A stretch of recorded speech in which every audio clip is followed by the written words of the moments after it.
After so much action already in Austria, it's time for some more. We've arrived at the main event. This is Grand Prix Sunday in Spielberg as Formula One begins a frantic run of 4 rounds in 5 weeks.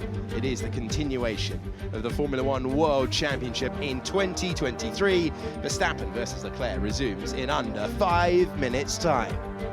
This is the venue that announced the contract extension to 2030 in the run-up to the Grand Prix today. 4.3 kilometres, 2.6 miles and 71 laps the distance for us today. 10 turns and a huge climb all the way up to turn 3, which is bound to be thrilling when we have the opening lap of the Grand Prix in a few moments' time. We have seen so much action here across the years. Maldonado versus Verstappen.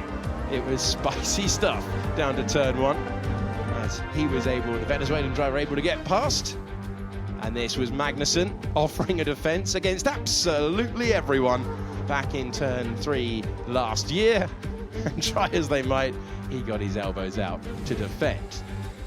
Lando Norris up against Lewis Hamilton. This was 2021, and this was a thrown move to the inside. Lando Norris, who absolutely adores this venue and always seems to go well. These are the tyres for the Grand Prix, the soft, the medium and the hard. They are the softest in the range, the C5, the C4 and the C3. There is a 30% chance of rain forecasted for this race. We could yet need the intermediates and the wets, but we begin in the dry, in sharp contrast to yesterday. It is a glorious place to go motor racing. It is a glorious day as well. Let's take you through the starting grid. From the pit lane, Nick de Vries and Kevin Magnussen both changed specification parts. It means that they are starting this one from the pit lane. Then it's Logan Sargent in 18th, next to Zhou Guanyu alongside for Alfa Romeo. Yuki Tsunoda is in 16th. Sergio Perez with a lot of work to do. Expect him to go long on the tyre at the start of the Grand Prix. Valtteri Bottas is in 14th. Oscar Piastri lines up P13 alongside him. Then it's Esteban Ocon in 12th place next to George Russell, who was out in Q2 for the 3rd time in 6 weekends. Alexander Albon is 10th next to Pierre Gasly. These times set on Friday, remember, and it was Hülkenberg in 8th next to Fernando Alonso, who's behind his teammate for just the 2nd time this year. So Lance Stroll is 6th. Lewis Hamilton, much better starting position today, in 5th place and chasing a podium. He's a 2-time winner here. Lando Norris next to his old teammate Carlos Sainz, who's promised to go on the attack at the start of the race. And Charles Leclerc on the front row for the 2nd time this season. Max Verstappen's 4th pole in a row in his most dominant phase in Formula One. He's done that once before. He's matched it here. And we're looking at Sergio Perez starting in 15th position. It is a 31-degree track temperature out there, 22 degrees air temperature, and expectation is high in the grandstands, on the grid, and up here in the commentary box. I'm Alex Jakes, and I'm joined by Jolyon Palmer and winner of the race in 2001, David Coulthard. We're expecting Verstappen to do what he always does. Who's going to get in his way today, DC? Well, first of all, we've got to see who gets the magic start, and if it doesn't happen into turn 1, maybe a bit of bravery up into 3. You know, it's not going to be easy to get a pass on Max, but if you actually sent it down there, front's locked up, then I expect he'd open the steering. He doesn't want to get involved in a shunt. Thereafter, if he does get the run, then it's a battle for who's 2nd and 3rd on the podium, and that's going to come down to tyres. You know, maybe someone can do a one-stop, but majority, I think, will be in twice. I want to see you driver coaching Leclerc or Carlos Sainz, just send it all steamed in on the inside. I'm sure he'll let you through. It's going to be an interesting Grand Prix because we don't really know what the tyres are going to do. 71 laps. It's the first time they're really driving on high fuel in this weekend. Yesterday's sprint can sometimes be a dress rehearsal for the Grand Prix, but it was wet. It's dry today. And the setups are going to be pretty unknown for everyone. How do you get your car tuned in to have pace and look after the tyres? And how hard do the drivers go as well to do both? So Alonso is on the hard tyre. He's the only one in the top 10 to do that. Formation lap begins, and Lando Norris slightly slow away there. So the cars leaving the line, Verstappen, Leclerc, Sainz and Norris, who is slow away but will take his 4th position in the train. It is one of the shorter laps of the year here. It is a well-supported event, and the Grand Prix remaining on the calendar. 304,000 have made their way through the gates here this weekend as we look down at the highest point of the circuit, down to the valley below, and we'll take you through the best race strategy. Thinking it's a 2-stop, Safety car would change that. Safety car would swing it towards a one-stop, but it's medium, hard medium, we believe, to be the fastest strategy. Yeah, everyone's going to be looking at whether a one-stop might be possible as well because of the unknowns. Hard tyres, look, on Fernando Alonso in the Alpine, in the Aston Martin in 7th position. Bottas further back is also on the hard in 14th. Everyone else on the grid will be on medium, so that's a big call there from Fernando, splitting with his teammates straight away. God, it reminds me, when I look at that grandstand, the time I turned up at an event wearing the same outfit as someone else. Like, orange is the only colour today. It really is, and in the support races beforehand, they've seen a couple of Dutch winners already. It is a great place to go motor racing, phenomenal atmosphere as well, and plenty for the drivers to try and do as they try to knock Verstappen off the top step, where he has been for the last 4 Grand Prix in a row, where he was for the sprint yesterday. He is the championship leader on 203 points. Perez on 133. He will be fighting through. We'll try and keep you updated with all of his moves from 15th on the grid. Magnussen and De Vries are queuing up at the end of the pit lane. A reminder, Red Bull a long way clear in the Constructors' Championship as well. Front row locking into position, applauded to the line by those below us in the grandstands. 3 big braking zones at the start of this lap. The crucial ones uphill into turn 1. How hard can you go on the brakes? And how aggressive will those Ferraris be to take the lead away from Max Verstappen? It's such a shallow line into that turn 1, though. Your preferred option would be try and break it out into turn 3, but everyone will have that same strategy as the cars at the front of the grid spend longer there, so their tyre preparation is slightly different to those who line up last and will only have a short time before the lights go out. 18 on the grid, 2 in the pit lane. The green flag is ready to fly at the back of the field. It's time for those 5 red lights.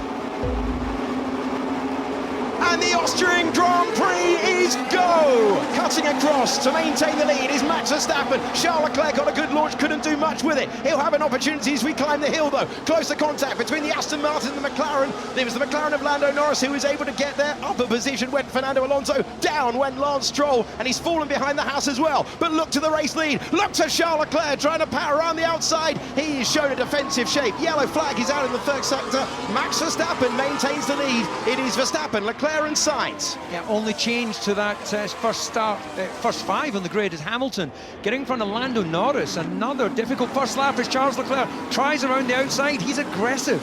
Off in the gravel goes one of the Alpha Tauris, sailing on by there, and that is disappointment. The Ferraris are now side by side as we go through there. 2 times the momentum was with Charles Leclerc. 2 times he was shown the outside line. He was aggressive, he really tried, but now Max gets the little break, and it's Carlos Sainz looking at the back of his teammate, and Lewis Hamilton gained that spot then. Norris was quite slow away at the start, and it was Fernando Alonso having a nose in on him into the first corner. They almost touched, and the safety car is deployed. Yeah, so Yuki Tsunoda was the driver through the gravel trap that we saw going deep at turn 4. He has rejoined, but maybe there's gravel on the circuit as he did so. There is on the exit of 4. Yeah, it'd be unusual if the gravel has been pulled on in a way you need a safety car, but let's wait and see.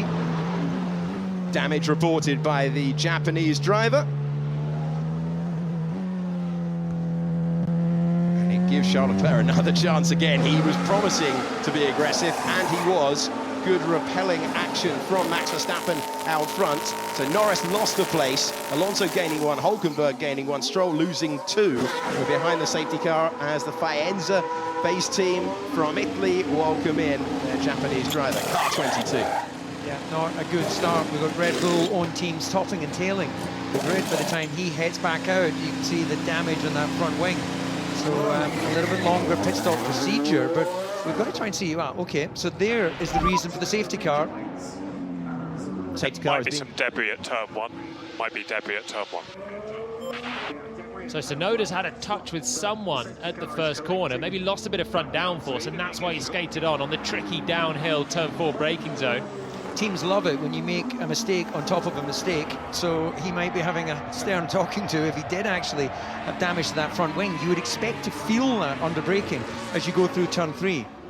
Safety car will come through the pit lane as the marshals clear the debris from the circuit. There's an orange haze around this racetrack. The flares going off after Verstappen maintained the lead at the start of the race. A reminder that you saw Lando Norris losing positions on that opening lap once again, but only one this time. So Hamilton up to 4th, Norris down to 5th, and then Alonso taking advantage of that really close moment between the McLaren and the Aston Martin of Stroll into turn 1. I was loving how aggressive Leclerc was. It didn't work out off the line. It was pretty much even Stevens. So he's going to pull into the slipstream and then across to the outside. Max defending heavily to say, don't even think about it. We might be able to see the incident further down the field, as we know our top 5 runners down to the first corner. And I don't actually see the contact there, but meanwhile, back on track with Valtteri Bottas. Did he nudge the back of Esteban Ocon? Yeah, the Alpine. There. Yeah, it was really, really marginal, looked like. See Valtteri's view into the first corner. There's the Alpine, there's Tsunoda bouncing over the curb, understeering wide and just damaging that front wing end plate. The amount of contact we've seen this year has been bigger than that and not resulting in damage. It's pretty much every race, but this is going to be the view for it then. Quite a lot of curve, and he just bounced there into the right rear. Yeah, that's a very optimistic move. Okay, the door was there, he put his car in that opening, but as you know, Julian, that is a very tight corner and you're always at risk of then exposing your front wing. And there's usually one, isn't there, on this circuit that fancy the chance to be a hero, but it often ends with that sort of moment. So we're staying on board with him, and surely could feel a little bit less downforce now, tucking in still behind Ocon. He's going to hit the brakes and miss a bit of front downforce. He's got it so deep, hasn't he? Actually, it's just another driving error. Heavy cars, fat with fuel, lacking downforce, and Tsunoda recovering to the track. Okay, lap 3, safety car is coming in. Say goodbye to Bernd Maylander. He is returning to the pit lane. The pace now dictated by Max Verstappen. Yeah, well, I think the optimism award goes to Tsunoda in terms of how late he could brake with full tanks of fuel. Meanwhile, how will Max play this? Sometimes he takes it very late, but I expect he'll bolt between 9 and 10. Out of the final corner might be enough as well. It's not a huge run up to the first corner. Got to keep those tyres warm with the brakes. There we go.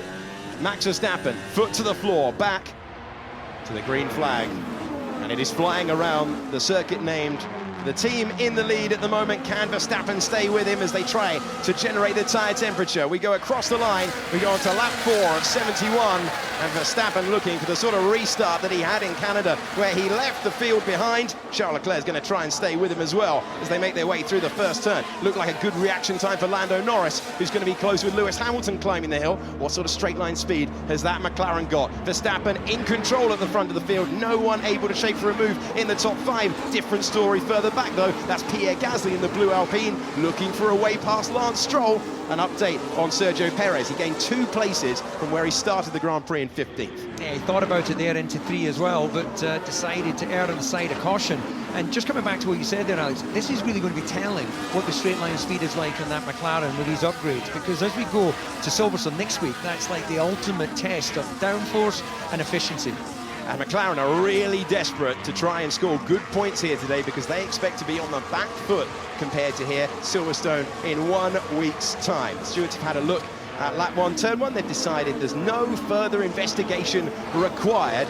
Very tight further back. Hulkenberg backwards seems very, very close. Everyone else building a gap on the restart. And a good winner on that opening lap was Fernando Alonso. So it was Stroll on the inside of Norris, got really slow. Alonso swept around the outside of his teammate. And remember, that's on the hard tyre as well. So as Fernando turns it in, he's also got Nico Hulkenberg behind, who could end up being a bit of a stopper for all those cars behind Fernando Alonso in 6th place. And Fernando's going to try and go long, and he'll aim to be a threat towards the podium later on in this one. Is there a chance for any late moves there? There's a chance for defence from Pierre Gasly. Alex Albon in 10th position, chasing back-to-back point scores with Williams today. Team in on the up. Sergio Perez has gained a place. He goes past Esteban Ocon, and Perez ticking them off as he tries to recover to the major points-paying positions. Bit of a lock-up further ahead from Lance Stroll. Got Nico Hulkenberg right in his sights, wants to try and clear him as soon as possible. They'll get DRS on the next lap, but Hulkenberg is still within a second of Fernando Alonso as well. So a bit of a DRS train will form at the moment. Verstappen, though, out front, 2.5 clear. He's already broken free of that.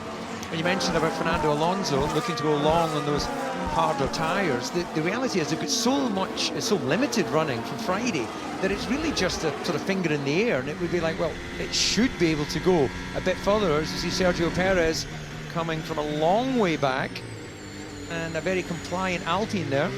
Like that, like that. Bit of a look from Perez. He knows that he's in a fast car. Had a poor day on Friday, losing all those lap times for track limits, and he's just sent it. Magnussen being forced wide. Magnussen pitted end of lap 1, having started from the pit lane already. So he is, well, he just chose to get rid of a set of hard tyres and go onto a medium there. That's him fighting with De Vries right at the back. So DRS enabled, and the two Ferraris close together, separated by 0.4 of a second. We saw it in Canada, we saw it again here. Verstappen on the restarts, devastating stuff, miles quicker than the car directly behind him, builds that gap, and he will just ease it forward now as Sainz looking racier at this stage than Leclerc. Leclerc on a used medium tyre to start this Grand Prix, we believe. Here we go on board with Sergio Perez then. He's dispatched of Esteban Ocon. Ocon in the Alpine is still behind us, but ahead is George Russell now for 11th position. Russell tucked in behind Albon as well. They're all in a bit of a train, and that means there's no huge DRS advantage. So Perez is going to have to be a bit brave on the brakes once again and hope for compliance from the driver he's racing with. You were right, DC. Ocon was quite kind to him. He was. It's almost as if saying, OK, I'm not in a battle with Sergio Perez. Track limits again, Hamilton. That's his third time. We're on it. That's Stuart Norris there, just keeping us all informed. Turning round to the umpire and appealing for a wicket there. Lando Norris, he was looking for a track limits ping. If you do all four wheels over the white line 4 times in the Grand Prix, you're going to get a 5-second penalty. The Ferraris very close together. Sainz even shaping for a move. Didn't have the opportunity to really go late on the brakes. But Leclerc driving on his mirrors right now. Norris is tucked in behind Hamilton as well. That's why he's got quite a good view of Lewis's track limits violations. I have to say, I don't really like it when they start dobbing each other into the stewards. Now, they should be bigger than that, really, shouldn't they? But it has been at the forefront of many a conversation this weekend, so hopefully they'll find a resolution for next season. As we know, we're going to be coming back here all the way through to 2030. And everyone's right on the cusp of it. Look at those two Ferraris, line astern. Leclerc just ahead of Sainz. Carlos has triple DRS here. He's putting his teammate under severe pressure. Slide from Leclerc coming out of turn 1. And this could be a chance now. And the DRS wide open for Carlos Sainz as he climbs the hill 30 metres more. And the Ferraris are scrapping with themselves. We saw this last year in the sprint race between these two, where they came very close to contact, but still no real opportunity for a late lunch. Looks like the move is coming, though. Sainz very happy on this tyre. He needs to get a move on, doesn't he? He's been pretty much in the shadow of Charles for the majority of their partnership, and he sounded feisty this weekend, talking with the engineers as this mid-grid battle is hotting up. So this is Stroll up against Hulkenberg. So Stroll has got past Hulkenberg, and Hulkenberg is now defending from Gasly. Stroll undoing some of the places lost at the start. It's another weekend and another race of defence for Nico Hulkenberg, the qualifying master who's got not a lot of race pace in that Haas, but he's up in the points once again. Was brilliant yesterday in the wet, bolted on slicks and got some points as well. But he's always having these defensive drives after early promise. Haas struggling again. Let me know for place. I think you can see it. Copy. I don't need to let you know. Very clear message, Carlos Sainz. I am the quicker Ferrari right now. Let's do the sensible thing for the team. Let me go and see if I can get in amongst Verstappen. If I'm Ferrari, I'm swapping them round now. I think the pace is pretty clear, and they've got threats behind with Hamilton still there lurking. Here's Perez and George Russell further back. So Perez goes to the outside, tries that different line. Will stand on the power at a different time. Very wide for Esteban Ocon through there further back. But we're looking at the progress of the second Red Bull in the field. Finished second place yesterday in the sprint race, but can't find a way past the Mercedes. George Russell, a gambler yesterday, getting himself up into the points when he needed to do that to try and do it. And Hulkenberg as well, showing why they got rid of their tyres. They just chew through them, no matter what they try and do setup-wise. There's always more heavy tyre degradation for the Haas. This was a lock-up for Hulkenberg, and Stroll taking the place. A nice move from Stroll there, sold in the dummy, went to the inside, and I think that was just simply distraction there for Nico. Probably had a look in his mirrors at the crucial moment, had a big lock-up, and the door was then wide open, and Gasly nearly followed Stroll through as well, so Hulkenberg on the back foot. I say Norris is keeping Hamilton honest. Hamilton just focusing on his own race, his own tyre wear, but that's allowing Norris to stay within that DRS zone. And yeah, he's using that to maybe save a little bit of fuel, You won't have to lift and coast as here goes Perez. Perez to the inside of George Russell, and he fights his way by. Late braking You stick move. with the plan, no attack for now. So Sainz being told not to attack, Perez fully on the charge. Russell will want to be aggressive, won't want to lose the place, but there's nothing he can do. Perez moves up again, another position gain, P11 for the Mexican driver. And it's effectively no DRS for him as well, because they've all got DRS. It negates the advantage, so he's having to be a little bit braver on the brakes, send in some lunges, and he's making his way through quite nicely here, up into 11. And that was a big pass as well, because Russell is in quite a fast Mercedes, and we know that there's no love lost between them so far this year. George did not make that easy, but Sergio Perez then through up into 11. Next target will be Alex Albon, who I would assume would fight a little bit less hard in a Williams. Yeah, Albon's just thinking about, can he get 1, 2, 3 points? It's not really about trying to fight that Red Bull. So the next few cars, Albon, Gasly, Hülkenberg, should be straightforward. So we've got to imagine that Perez, even though he had that bad qualifying, should be able to work his way up at least to around Alonso. Every time Hamilton goes off, please report it. I mean, he's going off every lap everywhere. I'm not going to talk the whole time. That's our job. So thanks, Lando Norris, for that reply to Will Joseph on the radio. A lot of lap times being deleted for Lewis Hamilton, though. He is getting pinged for track limits. He's getting into black and white flag territory. A few others as well. Tsunoda, Leclerc, Sainz, all been having lap times deleted. Of course, it doesn't matter until you start racking them up and you get, as you say, the black and white flag and then a 5-second penalty. We're only on lap 11 out of 71. This is Pierre Gasly taking the position away. The Haas getting through its tyres once again. The French driver moving up to turn 8. Another time deleted for Lewis Hamilton. Yeah, he's going to have to pay attention, otherwise pick up that time penalty. Just looking at Hülkenberg, we definitely think this is about the Haas being more aggressive on its tyres. It's not a case of him suddenly developing Trulli syndrome, where he was a brilliant qualifier, but somewhat not, a bit more of an obstacle in the races. Well, he's in the pits, so he's definitely got through those tyres pretty quickly as well. There he is. And this is a weekly occurrence for Hülkenberg and Haas. I mean, Magnussen struggles as well. I think Hülkenberg struggles more than Magnussen for race pace, but it's also more obvious because he often starts further up, and so he's got further to fall on a race day. If you are one of our younger fans, Jarno Trulli, Italian Grand Prix driver, electric in qualifying, one-time race winner in Formula 1, tells you how he got on in the Grand Prix. You must have been stuck in a few Trulli trains in your day. Yes, indeed, but what a brilliantly fast driver he was over one lap. Hamilton has got the black and white flag. Start slow, mate. Okay, copy. Hamilton is 1 moment away from a 5-second penalty on lap 13. And he's complaining on the radio that it's not fast. It's guaranteed, isn't it, at this point? How's he going to do the next, 58 laps? Yeah, he's used up all those jokers very early. I'm going to have to assume, a little bit like Checo Perez, making 3 mistakes because he just didn't gauge. As we see Sainz now continuing to apply the pressure on Charles Leclerc. And Lando Norris doing exactly the same on Lewis Hamilton. 2 good little battles here going on. It really is. I'm surprised, given what happened to Carlos Sainz at the end of last year's Austrian Grand Prix, that they're running him so close to the back of Leclerc. Huge fire last year for Ferrari on a day that should have been a 1-2 for them. Hamilton on the radio. Okay, Lou, so we now have a black and white flag for track limits. It's turn 10. I can't keep it on the track, the car won't turn. Got to go a bit slower then. The only option is frustrating, but you're going to get a 5-second penalty if you keep going off. And Norris is right on him. And off the road we go with Hülkenberg, and the Haas is smoking out of the back, and it looks like we have our first retirement for the Austrian Grand Prix as Hülkenberg goes off the escape road at turn 3. And how will race control deal with that? I lost power. Well, there is an exit there for the marshals to recover it, but they're going to have to come to the car, and that's going to be, well, virtual at the very least. He's quite well off the road there, I think, where he's parked on the exit of 3. It's this corner that we're with the 2 Ferraris. He's on the left-hand side here. Okay, I have pace, guys. Let me try, maybe. I can go on for Max. Ferrari, I think, have got to be more decisive.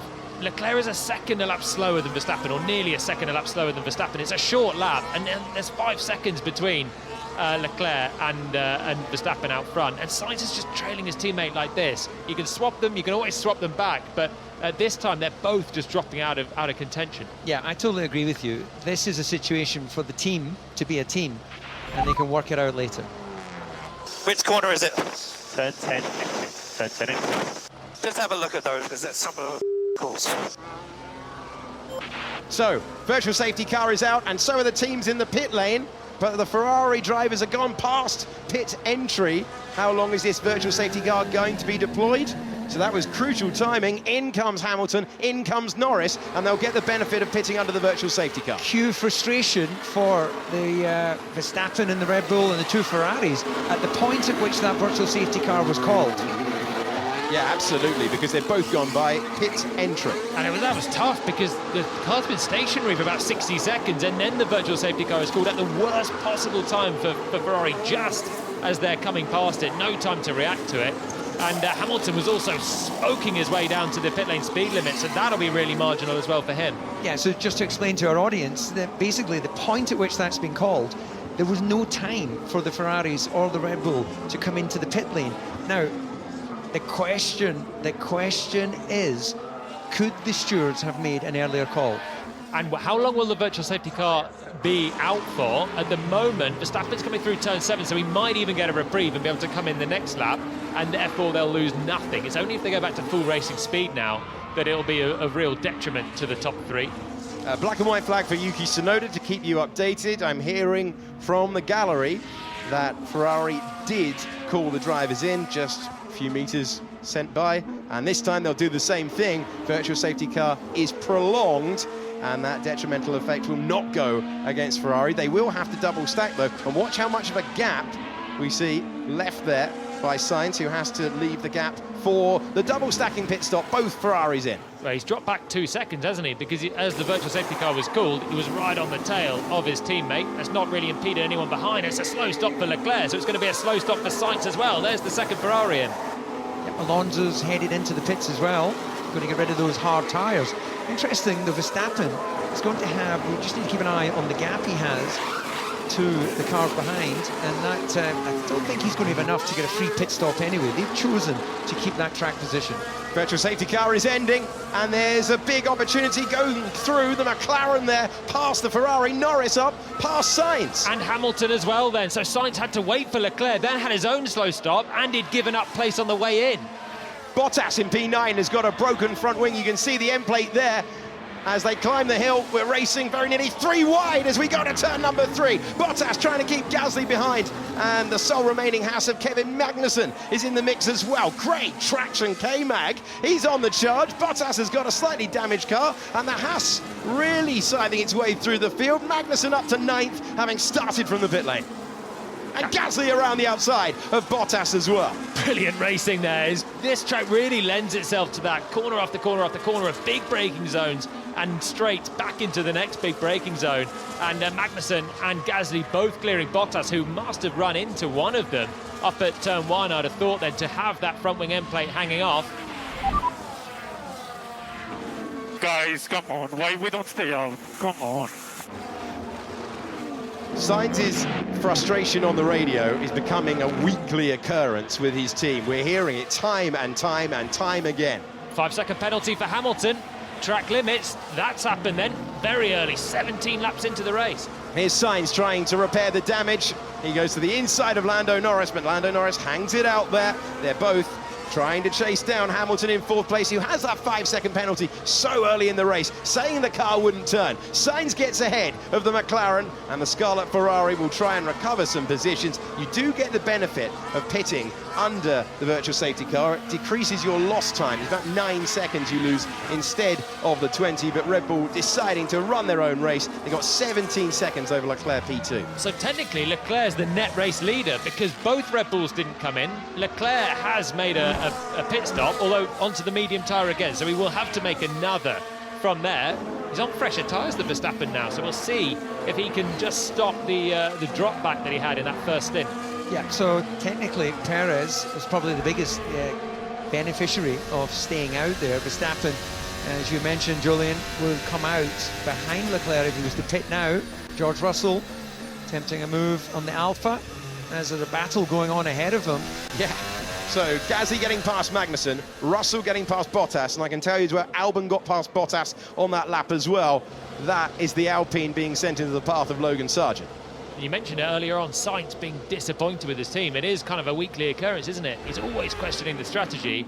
And another time here where he's lost out, and he was quicker than Leclerc in that first stint. It was obvious he wanted to try and pass his teammate. He didn't quite have the pace, didn't have the team orders either, and now he's paid a big price for it, dropping back a good 5 seconds with Perez and Hamilton between them now. Still we go wheel to wheel between the cars ahead, and the train behind is extensive out there. George Russell past Kevin Magnussen.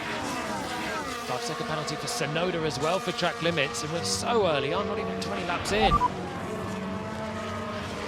Yes, for doing damage, Bottas. It's gonna fall off. Everyone's reporting to the teacher, aren't they? And yeah, so what he's trying to do is force the stewards to take action, give him a black and white flag, not a black and white flag, sorry, a black and orange flag, which will mean he'll have to head to the pits. I want yellow cards for whinging.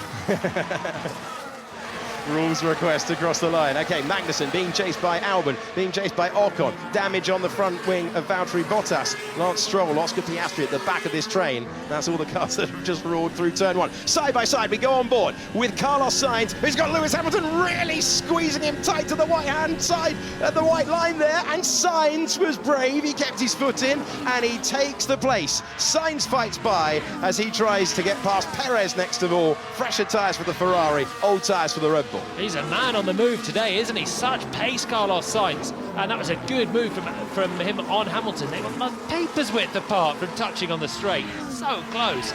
But he made it through on the outside. He's got the pace, and Perez now his next target. So Verstappen right now losing time to Leclerc, who's got those fresher tyres. Could he be thinking he can make a one-stop out of this? If he can, then he'll still come out in the lead. If he's got to do 2 stops, and we're going to see him have to overtake to win this race. Oh yes, Carlos. Good send on the brakes, full commitment, and then we're going to have Hamilton now coming back, and look how close this was. Imagine the floor right there underneath the side pod. This is really, really close stuff down towards turn 4. They can just break so much later than me. Hamilton, a 2-time winner around here. He squeezed. Oh, this is Sainz now attacking Perez. Same corner, 1 lap on. Sainz is driving like we haven't seen since he won the British Grand Prix 1 year ago around the outside of Perez. Absolutely brilliant, making use of those fresher tyres. He's angry and he's attacking. He's not the only one. Look at this. The brawl continues behind. It's trying to go around the outside. Magnussen trying to pass Alex Albon. Can't get it done. Opens the door for Ocon in the blue Alpine on the left-hand side to try and get his way by. He goes all the way around the outside. Yes, he does. And Stroll tries to follow, but is shown the door. It's Albon, then Ocon, then Magnussen, then Stroll as they're scrapping that moment where Hülkenberg pulled to one side has brought the race alive. And all of these drivers pitted under the safety car as well. So it was only the 2 Red Bulls out front and Valtteri Bottas, who now has front wing damage, that stayed out. So they're all on a similar strategy, and this is frantic stuff, as we're quite used to now in the midfield.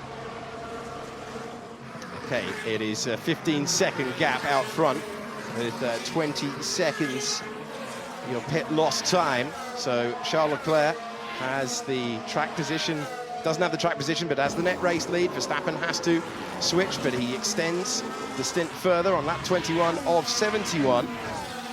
Leclerc's in this one, I think. The Ferrari now on new mediums is closing in on the race leader. They'll both have to stop again, but Leclerc is 6/10 quicker on the last lap, and Max is aiming now for a 1-stop. It may well be. Yep, Perez went off, turn 10. Don't dish these things out, we might well know. So Hamilton not happy to get that black and white warning flag and the penalty that came afterwards, and reporting Perez. Yeah, Lewis giving a little bit more margin there. You can see coming out of turn 10, already with the 5-second penalty, and Perez struggling on those medium tyres as well. So both Red Bulls are lacking a bit of pace, and Hamilton on the new hards might fancy a move here. Yeah, I think you're right. I was wondering if with Verstappen, as Hamilton is going to line it up for an attempt down into 4. But I was wondering if Verstappen was just managing his pace on the tyres. But the fact that Perez is matching him and under pressure, as Hamilton will go for a dive. He'll be sent the long way round. Can he go around the outside on those hard tyres up against the old mediums? And he leaves room for Perez to close the door. Big defence from Sergio Perez. How many times has he done that against Lewis Hamilton in his fairly short Red Bull career still? Some of them have been crucial. At the moment, it's for 4th position. That was good on the brakes from Checo. Yeah, Hamilton's used to seeing the back of Perez's car. Remember Abu Dhabi? Okay, third strike and black and white flag. Be careful. 9 and 10. And the next one will be 5 seconds penalty. Is that a computer-generated voice, or is that actually his engineer? It's his engineer relaying the information to Carlos Sainz. So Carlos Sainz 6.1 seconds away from his teammate, having been 0.3 of a second away a few laps ago. Feels a little bit like when you're put on hold on that telephone and you know what they're going to tell you, but you have to wait to the end. And waiting to try and make the pass as well is Lewis Hamilton, trying to fight his way by Sergio Perez. Now, he's got the chance again. He wants to be on the inside line. That's where he ideally wants to place the car. Was sent the long way round. Doesn't have the confidence on the brakes at any point. Difficult day for Hamilton, who is giving chase to Perez ahead. Perez completely off turn 10. Has he got a penalty yet? So nothing for Perez at the moment. There are going to be penalties aplenty in this Grand Prix. More laps being deleted. Sainz is on the brink. It sounds like Perez is going to be soon as well. That is a really late defensive move from Yuki Tsunoda, and brave driving from Alex Albon to force his way by. And we're going on board with Magnussen now. It's Oscar Piastri, and Oscar Piastri hits Magnussen. Yeah, it looks like Magnussen almost came to a halt at the apex. That's... that explains it. He was avoiding action to the Aston Martin. Yeah, how much damage is on that McLaren then? Maybe a front wing for Piastri. That's much further down the field. So Hamilton giving chase, trying to force his way by. Again, this is going on lap after lap now. Let's hear from the 7-time world champion. This guy's been off every single time. Turn 10 again. Copy. And now we see Perez is pinged for track limits last time round, but at turn 9, not turn 10, Hamilton's frustration building. Drivers are pretty good stewards out there today, aren't they? Hamilton venting frustration as Verstappen comes into the pits. So Verstappen pits from the lead. Here he is. So he pits, and that will give track position to Charles Leclerc.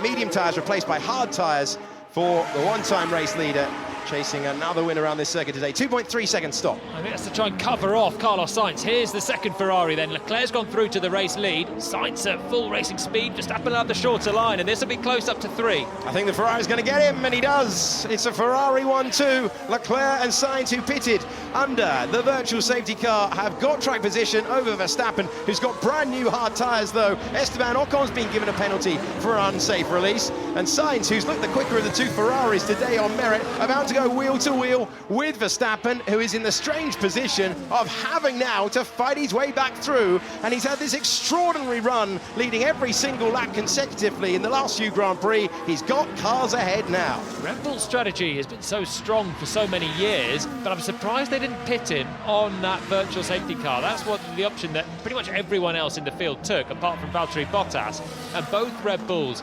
have struggled as a result of that. Perez has gained a load of track positions, that's important for him, but Max here, having made the same amount of pit stops as the two Ferraris, is just down in third. Well, it remains to be seen what happens, but it's making a race of it. Perez has been called into the box as well, into the pits. Mediums for him.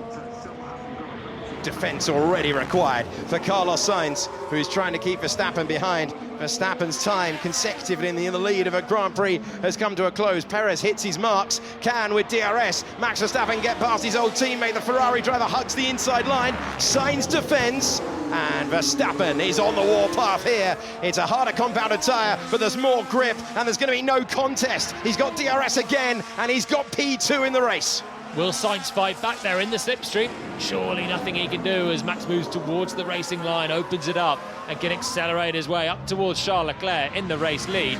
Sainz trying to do everything he can to just delay Verstappen, because I think the Ferraris are genuinely in the fight here. They are, but the gap up to Charles Leclerc is around 6 seconds, so it's going to be interesting to see what that time can Verstappen deliver on that hard tyre. This is Perez going past Ocon, that's for 10th position, with the medium tyres attached to his car.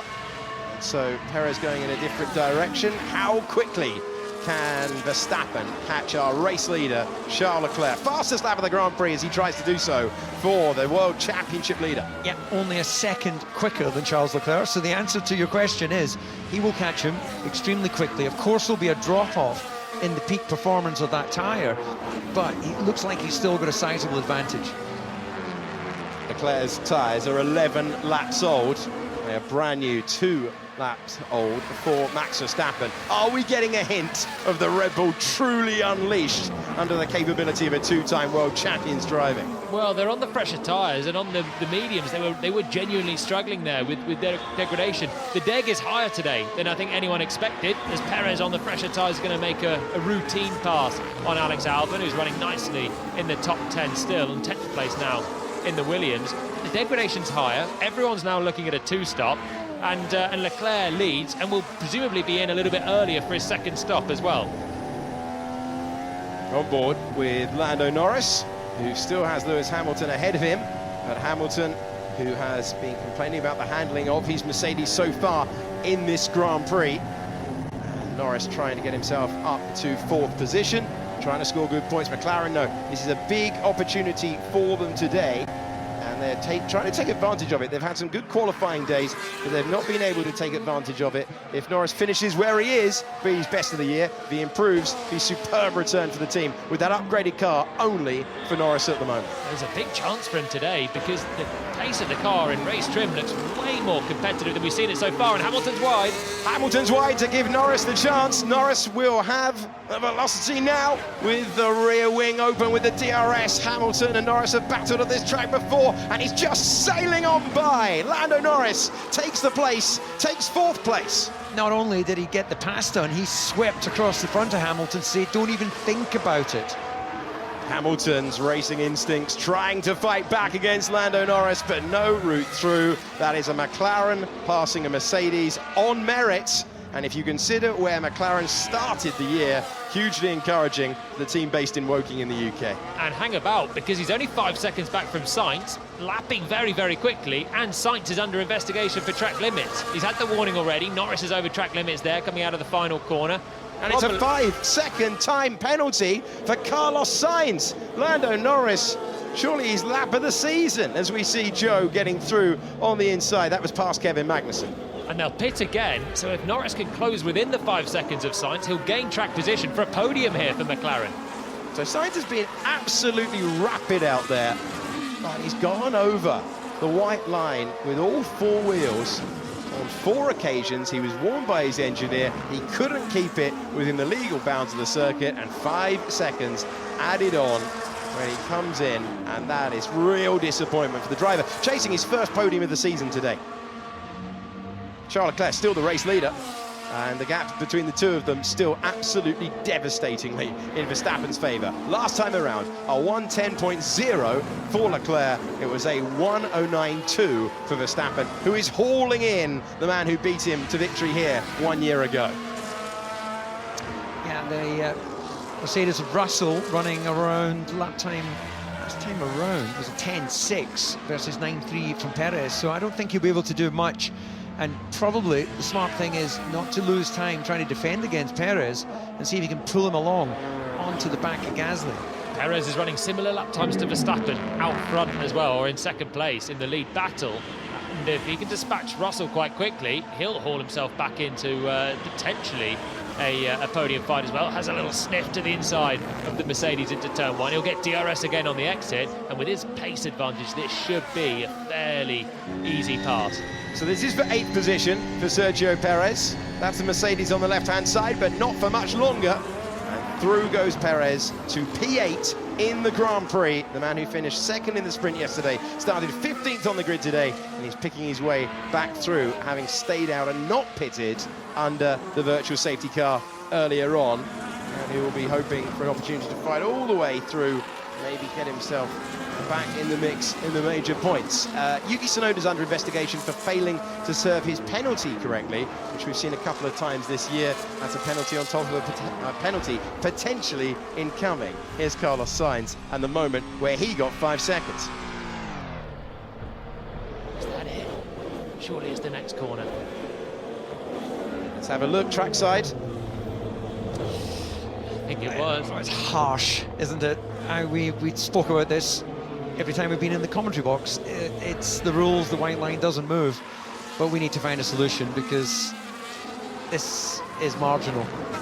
And this Grand Prix is verging on a little bit silly with so many 5-second penalties being dished out, and we're not yet at the halfway stage. We're going to see 10-second penalties for those that have already got 5 seconds. Is everyone going to have a 5-second penalty and negate it all? Just wipe it out and accept you're going to get one. It's inside 5 seconds for the race lead. Max Verstappen, who had been dominating all the way through. Incredible stuff. It was one of the longest ever streaks in Formula One history that he had been consecutively in the lead of a Grand Prix, as 2.5 seconds ahead. Started today. Here's Norris on the radio. I know you'll hate me, but we must be within track limits every lap. There's so much going on here. I don't think he hates you for keeping him in check. Has been on board with Hamilton. Drivers, well, not quite driver's eye view, more like a low-flying bird's view of what it looks like inside the Grand Prix car. Albon's been warned for track limits as well. Tell you what, there might be everyone by the time we get to the end of the Grand Prix. Just got to leave a little bit more margin. Oh, Norris a little bit wide, was he up at turn 3? Hamilton, having been passed, has stayed within DRS range of his compatriot, McLaren against Mercedes. At the moment, degradation is higher than expected. What do you think about 3 stops? No. Oh. Well, assertive. So he's saying no, but the team have all of the data. The team are telling him that information on the back of what they've seen. Now Gasly's getting pinged for track limits. Oh dear. Everyone is going off the racetrack, even if it's marginally. A couple of years ago, it was changed. What used to be the curb, it used to change mid-weekend. And they said, right, it's going to be the white line. It's going to be the white line everywhere, at every track. And even if you go 1 centimetre beyond, that counts as a ping against it. Do it 4 times, you're getting a 5-second penalty. They go over the white line actually at turn 4, but what is defining the limit there is the gravel. So I think we need to find a solution like that at 9 and 10. Bring back the gravel. Some sort of physical deterrent to stop this, because if you give the drivers a chance to go over, they'll go right up to and occasionally go over it, and that's what we're seeing here. And it may not look like it, but through those high-speed corners, the car is, in Formula One terms, drifting through the corner. So you commit with such speed to 9, and with the perception of how far it'll drift, and that's why they're getting caught out a little bit there. 10 should be easier for them to control. Lando Norris, who has 2 podiums around this circuit, on 1 occasion because of a penalty for Lewis Hamilton. And he was able to stay within 5 seconds with an electric last lap effort to claim his first podium in Formula One. He's ahead of Hamilton on track with Sainz with that penalty incoming as well. And Norris will be, and the team have admitted as well, it's a little bit to do with the updates. It's a lot to do with Lando Norris. And they specifically said it's the time that he turns into the corner. It's his cornering precision, the way he applies the steering lock. Andrea Stella was saying before the race is why they believe he is so effective around these 2.6 miles, these 4.3 kilometers. And now, out front, a gap that was at 1.6 seconds has been whittled away, and it's a defensive move for Charles Leclerc, who will do everything in his armoury to try and maintain the race lead, but he's using more of the racetrack with driver's eye view with Max Verstappen looking to regain his usual position this year. Just got to bide his time here. So much more pace in the Red Bull, 7/10 quicker per lap. This role reversal from when Leclerc was on the fresh tyres and the Red Bull was left out. 2 more corners to go through the track limits danger zones of turns 9 and 10, and then Verstappen will have his triple DRS and will surely make it back through for the lead. Alex Albon's going to get a 5-second penalty in about 30 seconds' time. There you go, it's confirmed. He's gone over track limits as well. We're looking at the battle for the lead at the Austrian Grand Prix. Yes, that is a battle for the lead in 2023 in Formula One. Ferrari pitting both cars under the virtual safety car. It got them track position, but for how much longer? Leclerc will hang on to the racing line. To the inside goes Max Verstappen to take back first place in the Grand Prix. There's a massive cheer in the grandstand as a result as well. Verstappen back where he has been so much this year, and he finds himself P1 chasing his 5th Grand Prix win in a row. Yeah, I'd love to hear that again. It sounded to me like Verstappen had a small lift just before he pulled out. I think he thought Leclerc would defend the inside. He was winding himself up as he was slipstreaming with the DRS up to the back of the Ferrari, and then the Ferrari didn't move. It kept the racing line. And we've had previous between these two as well on this circuit where Leclerc doesn't defend the inside at turn 3. So Max maybe was expecting it, wanted to go for the outside, it looked like there, and then actually Leclerc made it quite easy and then had a lock-up for good measure down at the turn 3 there.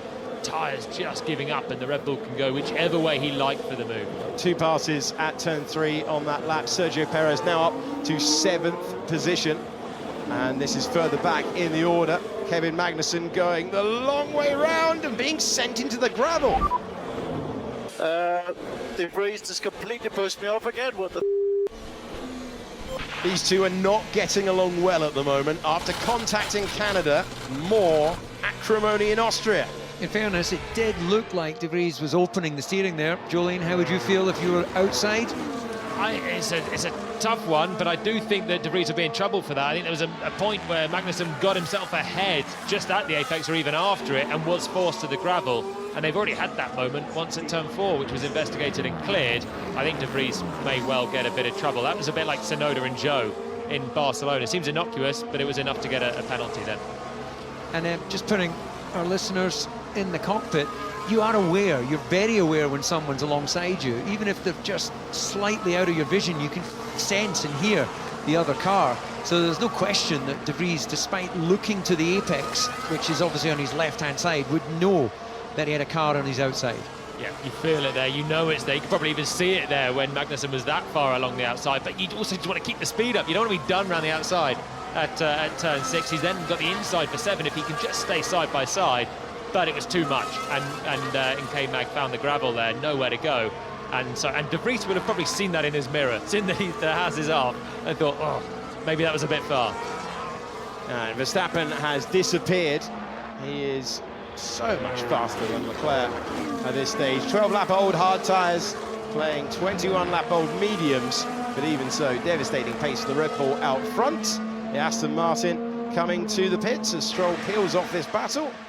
And the man who was involved in a bit of contact at the start of the Grand Prix got shuffled back as a result, having out-qualified his teammate for only the 2nd time this year. Started P6, trying to climb into the points. Early second stop this for Stroll. He's probably going to trigger another round of stops. They're all looking at the fringe points. Tough start from Stroll, and he had not a great first round of pit stops as well. He's going to emerge down the order. There goes Nick De Vries past him, and he's going to be quite a way out of it, but on the fresh tyres should be able to undercut anyone that doesn't cover him off on the very next lap. So that could trigger the second round. And we'll go again. Hard tyres, will he get to the end of the race, or is that even looking at a 3-stop there for Stroll? Lance Stroll, well, Charles Leclerc was offered the 3-stop because he was losing so much time to the Red Bull driver and turned it down, wasn't able to offer even a marginal defence as Verstappen steamed by and took the lead. We're on lap 38 of 71. Yeah, I think Leclerc could do a 3rd stop. He'd come out behind Alonso on fresher tyres and then work his way through Hamilton, who's only a couple of seconds up the road, and likewise Norris, and then it would only really be a question of whether Sainz decides to pit or not. So now we're into this situation where clearly the Red Bull, fresher tyres, running faster. I don't really see what's to lose, you know, especially later in the Grand Prix if they go for another set of tyres. But they've got to leave themselves, you know, to go for the fastest lap, but they've got to leave themselves enough time to work their way through the traffic. I think they'll all stop again here with the degradation being as high as it is. Verstappen's just opening up that gap though. With every lap that Ferrari's waiting for Leclerc, they're losing their potential undercut, but also saving themselves from doing another one before the end of the Grand Prix as well. So it's looking better and better for Max Verstappen at the moment. A was a second quicker than Charles Leclerc on the last lap. The gap goes towards 5 seconds. So they can also just cover now at this stage, anything that Ferrari do. In the battle for sixth, you can see that Sergio Perez is closing in, as you would expect, up against Fernando Alonso, certainly on the evidence of this weekend. Not an Alonso special, this circuit. He has never finished in the top 4 around this configuration. A couple of races in the first early stage of his career, but since 2014, he's not been in the right car. Nick de Vries has a time penalty for sending Kevin Magnussen to the grub. Yeah, that was a marginal one, but probably deserved. No one else got penalties yet. Lewis, they're all going to get penalties in front of you, all of them, so keep going. I think that'll appease him quite a lot in the cockpit. He's not happy. He was the first to get a penalty very early on and was feeling aggrieved, but it's something that so many drivers out there are dealing with. Unfortunately for Hamilton, Norris ahead and Alonso behind aren't, so he will lose the position to the Aston Martin when they come into the pits, because Hamilton will have to take his 5 seconds then, but then he could forget about it and go hunting to try and get back to the McLaren that passed him earlier on. And this is the battle then for fourth. The 2 Ferraris and the Red Bull out front look fairly set. Sainz has now pulled nearly 10 seconds clear of Norris. Remember, he has a 5-second penalty as well, but he'll take that and still emerge in third. So it's a good day so far for Ferrari, but it's not good enough to challenge Max Verstappen just yet. Yeah, I think qualifying gave us all hope to be within half a tenth of the outright pace of the Red Bull. That's assuming that the Red Bull was absolutely running 100%. This is Nick de Vries up against Kevin Magnussen. These two went so close to each other before. They're doing so again. So I think, was that a replay of the much earlier one, or was that another one? Magnussen has another one. Magnussen's caught up de Vries, and they go, take 3. It's Lando Norris off the road. Lando Norris deep at turn 3. Where's Hamilton? Must be pretty close behind. I think Norris kept that position there, but lost a bit of time. That's a second. It's right on the cusp of giving Lewis Hamilton a sniff with DRS, and he'll be trying to claim that place back. There was no obvious signs as he'd run beyond the white line, I think, on that occasion, but there's no obvious signs of locking the front. I think he was just... he had understeered wide. We've seen Lando go quite a few times over the track limits on that final corner as well. Really marginal stuff, but so many drivers being pinged for track limits. We heard his engineer on the radio just saying, I know you're going to hate me, but please do it. It's marginal that he was over definitely that time. And now look at this train forming behind. Norris in the McLaren having a great drive up in 4th. Hamilton there in 5th. Alonso's joined them. And behind that is a very fast-moving Sergio Perez in 7th. And Perez, before long, might start making moves. Here's a brand new graphic that we've never had to show you before. Drivers yet to serve 5-second time penalties. Sainz, Hamilton, Ocon, Albon and de Vries. Incredible stuff. It's like the Formula 1 naughty step. That's Ocon in, and he was one of them. So Ocon has, yeah, there we go, 11-second stop time. That was a 5-second penalty and some for Esteban Ocon. And Gasly's going to be next, by the way. He will indeed. Okay, second round of stops now underway. Gasly appears to have over... into the pits comes Lando Norris. So Lando Norris comes in. That's vital for his race. I think Gasly's getting a 5-second penalty in a second. There you go. He's being investigated. So that will be coming your way in a few moments' time. And now Perez trying to clear Fernando Alonso. Alonso checking the left-hand mirror because Perez is close. Scrap that. Perez is ahead. Another tidy, borderline easy pass for the Mexican driver who is making use of that car. Yeah, I think that's Alonso looking at big picture. He'll want Perez now to tow him onto the back of Hamilton, which is just, you're just going to see Hamilton passing through the front of shot there. So Alonso will get the benefit of DRS if he can hang on, and that will bring him onto Hamilton. Yeah. Let's extend to see if we catch a safety car. Copy. Sainz is going at an okay pace, 3/10 quicker than Leclerc on the last lap. He's gradually bringing that gap in, just slightly, but he's got the 5-second penalty, which will hamper any strategy he wants to do as Hamilton stays to the right and peels into the pit lane. So that'll unleash Perez now into 4th, and he'll be able to use a lot of speed in that Red Bull. See if he can get towards the Ferraris yet. Another lock-up from Hamilton as he gets the speed down to 80 kilometers an hour to head into the pit lane. And I think that's a reaction from Mercedes to Alonso. who will now need to make a decision as to whether he comes and takes some fresh tyres or just takes advantage of the fact that he doesn't have a 5-second penalty.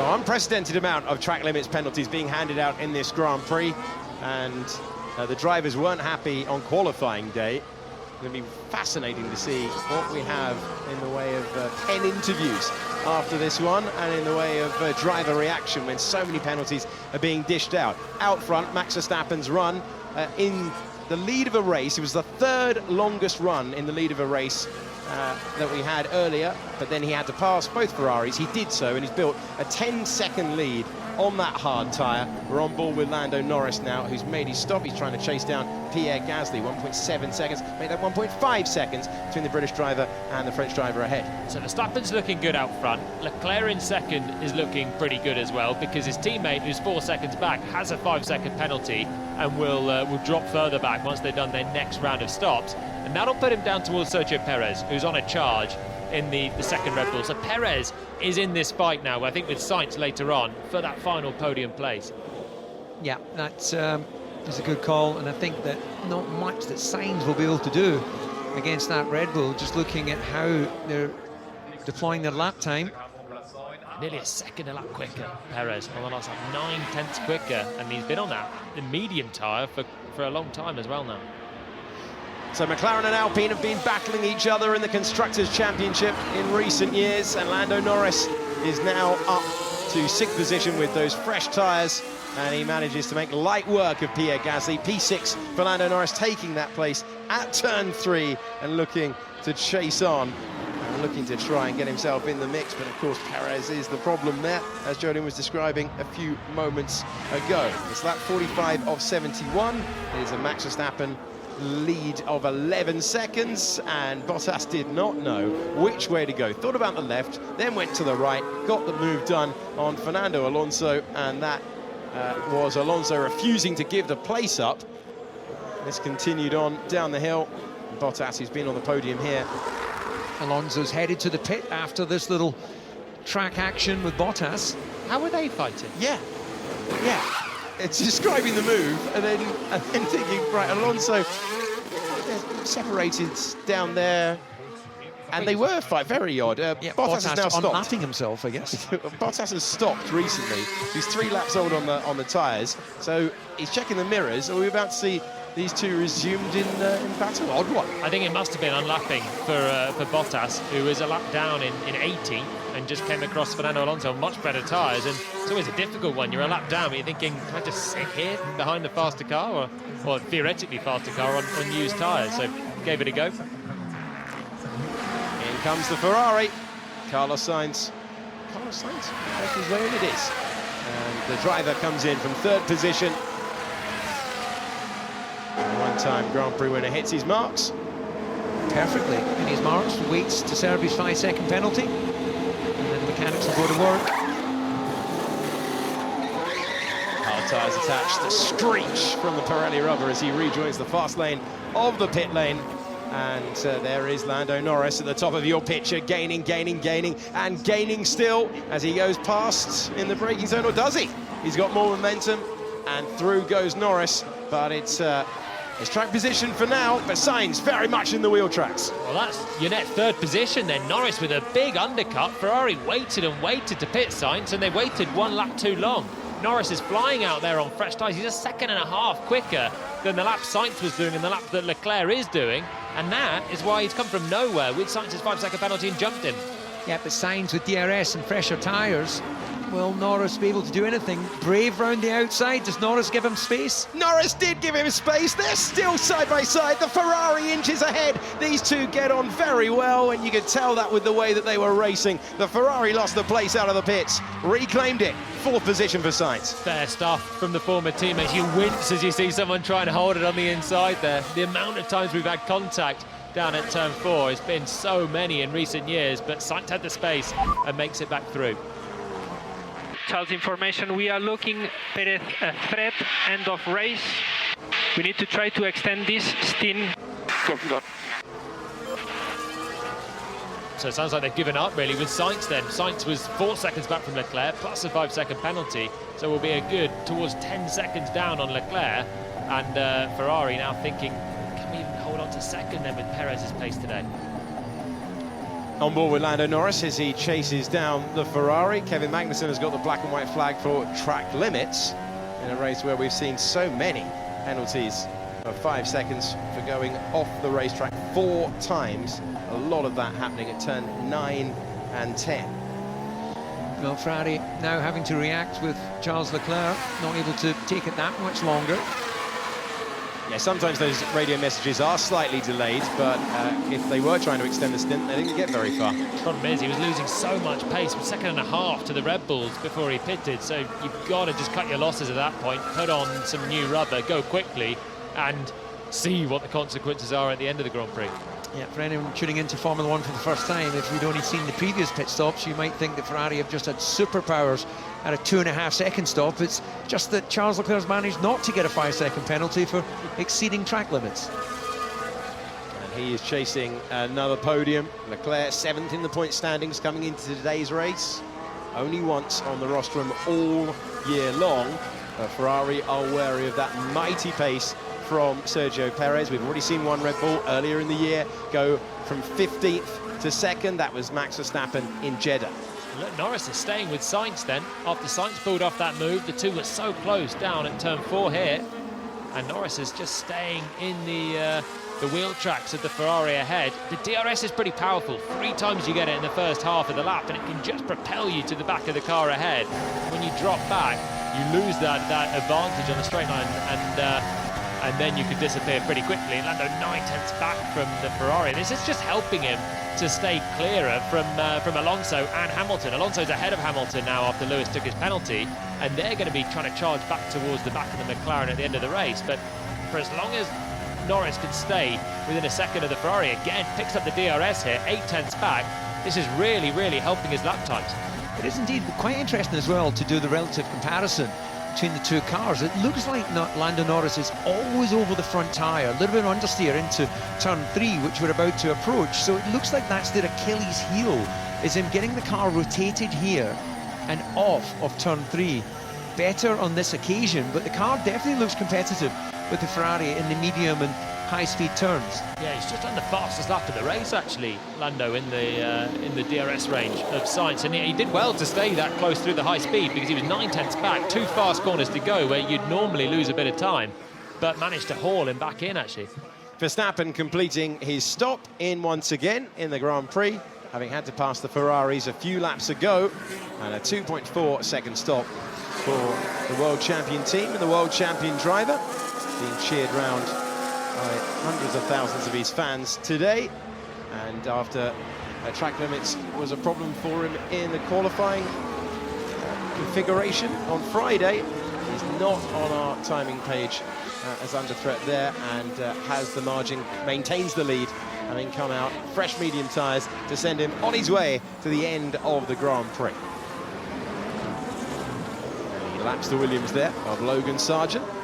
The one retirement from the race so far changed things for the strategy. It was Hulkenberg a long time ago now. This is Nick de Vries, just locking up at turn 3. De Vries, one of 2 drivers so far this year not to score a point. The other one is Logan Sargent.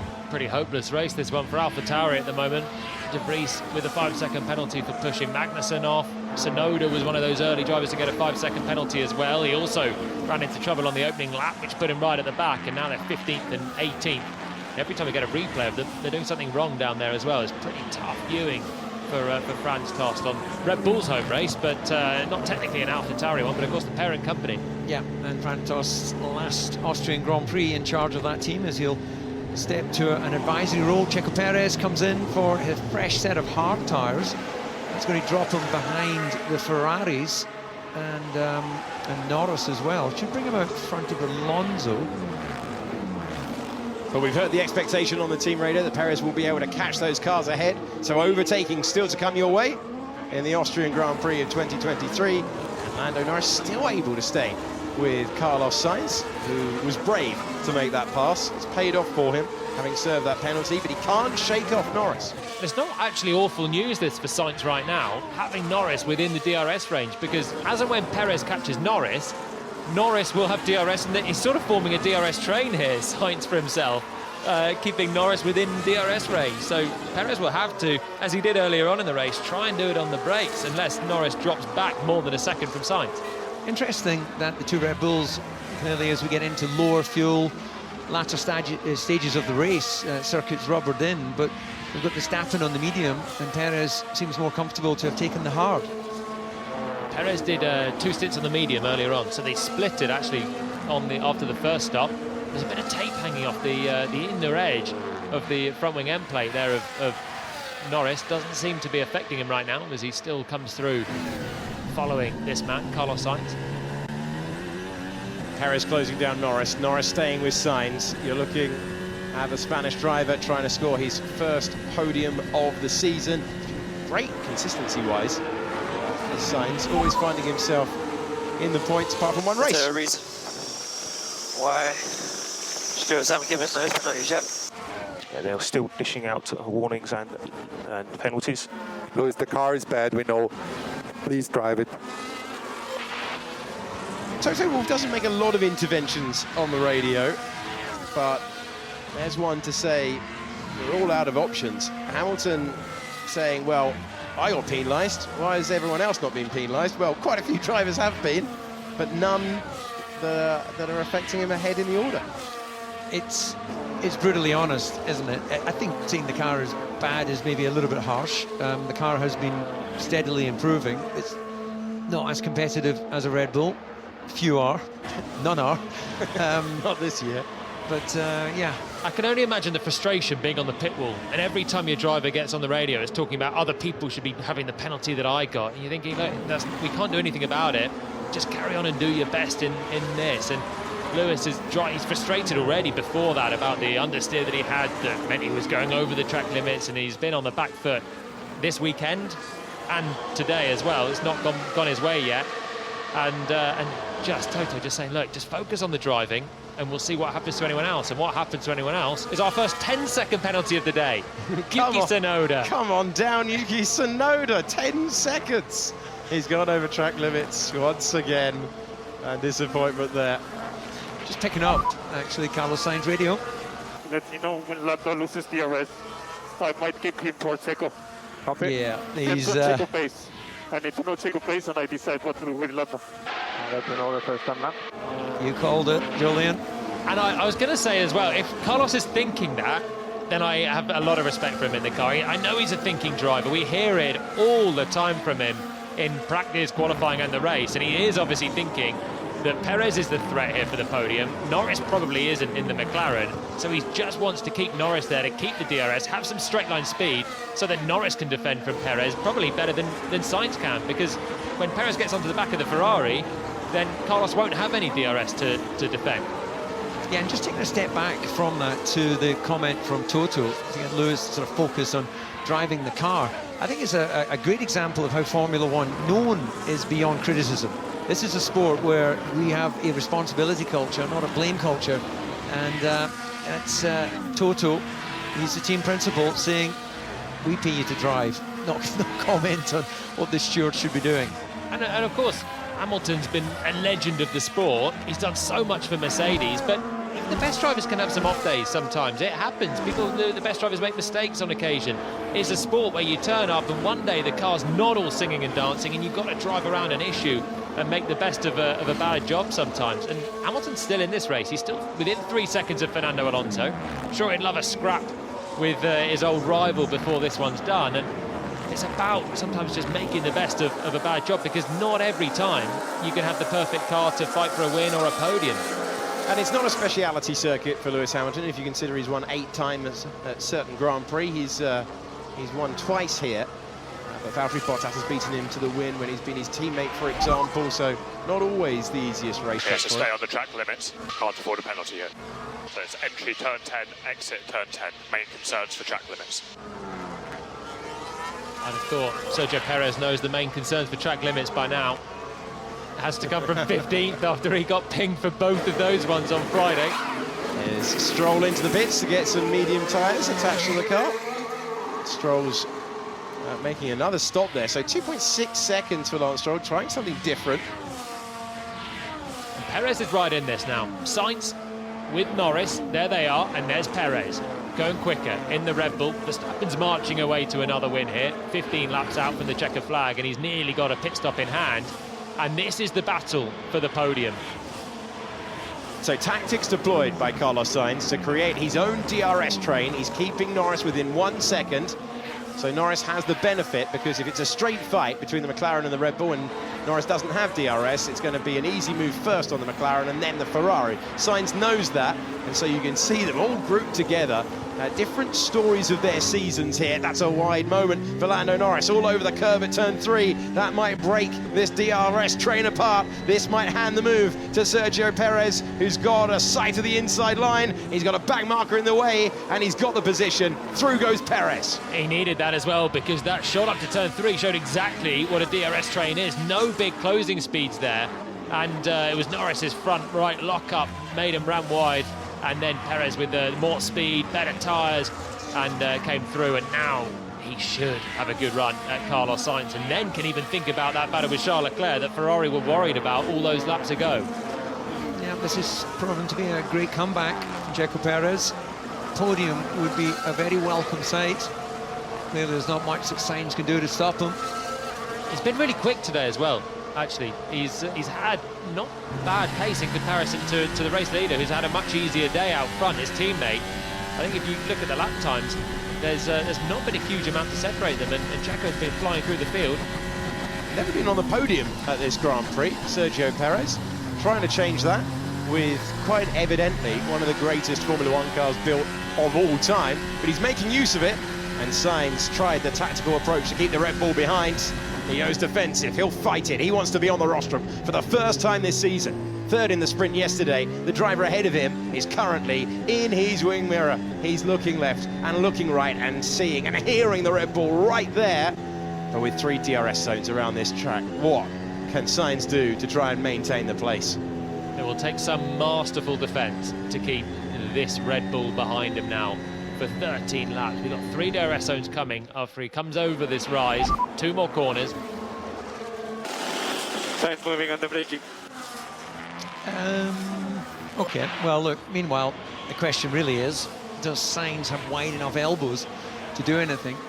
I doubt, unless he gets super aggressive up into 3, this should be Perez's opportunity. Can he create enough of a tussle to give Charles Leclerc some breathing room as well? Not his aim at the start of the day, but Perez is going to be sent the long way round by Sainz. Remember, every corner that they battle gives Leclerc an opportunity ahead to extend that advantage, but there'll be DRS once again. Sainz has got it. There's a back marker ahead as he comes down the hill, and that protects him. So DRS from the Haas in front allows Sainz to stay ahead, and that's the last traditional overtaking opportunity on this lap. Yeah, Perez had to duck back in to the slipstream of Sainz because of the, who was that in the car? Magnussen in the Haas. That was nicely timed, wasn't it, for Sainz, who was about to be easily passed, I think, down to turn 4, but had his own DRS for that lap only. Now there's a big space to Nick de Vries, who's still ahead of Kevin Magnussen in this one. He'll be the next one for them to lap, but there's a bit of space, and Perez will now have 3 more DRS attempts to try and make it through. And we go back on board with the Scarlet Ferrari looking at the Red Bull. It's getting ever closer. Just inching closer as we climb 30 metres into turn 1. We'll climb 30 more metres now to turn 3. And the difficult task is set again for Carlos Sainz, who will hold that inside line. Oh, they're close to banging wheels! And he says he's going to fight him all the time here. But it'll be better traction now for Perez. It'll be the inside line, and it will be DRS for Sainz, who will try and fight back for the last step on the podium. He's got the DRS, he's got the place back. Will they give each other room? Brilliant battling from these two. It's tight once again, applying the power. They're wheel to wheel, they're side by side. Who gives an inch here as we go into the infield? Sainz stays ahead. Superb racing, absolutely superb there from both of them down the space, but Sainz holding on still on those used tyres in the slower car. He's giving Perez a little bit of a headache here. He'll have another chance in just 2 corners' time. They come into 9, then there's 10, then there's DRS for Checo, and he'll go again. But it's just delaying his chance to try and get second here as well. It is. It's also saying to Lando Norris, would you like to come and join the battle? This is brilliant brinkmanship from the pair of them. Signs on the radio. He is pushing me off the track like crazy. Copy that. Reporting. Well, look, I'm going to call it motor racing, and it's brilliant motor racing. It really is. Inside line defence once again. Perez knows what's coming, knows he's being sent wide. Crowd loving this one. It's Verstappen, then it's Leclerc, then it's Sainz, and Perez still can't find a way by because he hasn't got the DRS, and Sainz continues to maintain third. Superb from Carlos Sainz. Not only is he aggressive, but he's smart once again in the cockpit, just slowing it down before that DRS detection.